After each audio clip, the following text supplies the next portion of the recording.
নমিস daily ব্লগে সবাইকে স্বাগত। আশা করি সবাই ভালো আছো। আজকে আমি চলে এলাম বিরিয়ানির একটা পারফেক্ট মশলা নিয়ে। এটা তোমরাও কিন্তু ট্রাই করতে পারো। আমি সব রকমের বিরিয়ানির গোটা মশলা কিনে এনেছি বাজার থেকে। দেখো এখানে আছে স্টার ফুল, এলাচ, লবঙ্গ, দারচিনি, জিরে আর শুকনো লঙ্কা।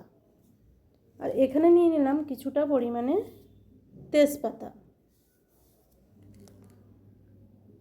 তেজপাতা কিন্তু বিরিয়ানির মশলাতে দিতেই হয়, এটা মাস্ট। তারপরে আমি এখানে একটা লোহার চাটু নিয়ে নিয়েছি। এটা আমি ভালো করে গ্যাসে গরম করে নিয়েছি। নেওয়ার পরে আমি গ্যাসটাকে অফ করে দিয়েছি। দিয়ে দেখো প্রথমে আমি শুকনো লঙ্কা আর তেজপাতাগুলোকে গরম করে নিলাম। নেওয়ার পরে বাকি মশলাটা দিয়ে দিলাম।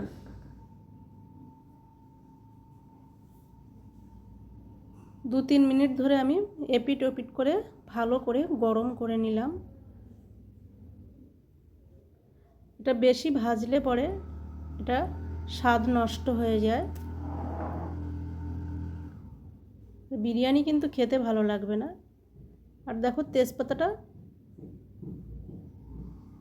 ঠিক এইভাবে ভাঙবে, তবেই জানবে যে মশলাটা ভাজা হয়ে গেছে। তারপরে আমি একটা মিক্সিং জারের মধ্যে সব মশলাগুলোকে দিয়ে ভালো করে মিহি করে আমি ডাস্ট করে নেব।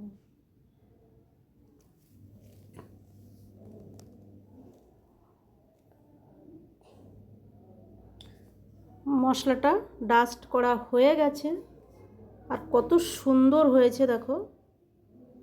এটা তোমরাও কিন্তু বাড়িতে ট্রাই করতে পারো।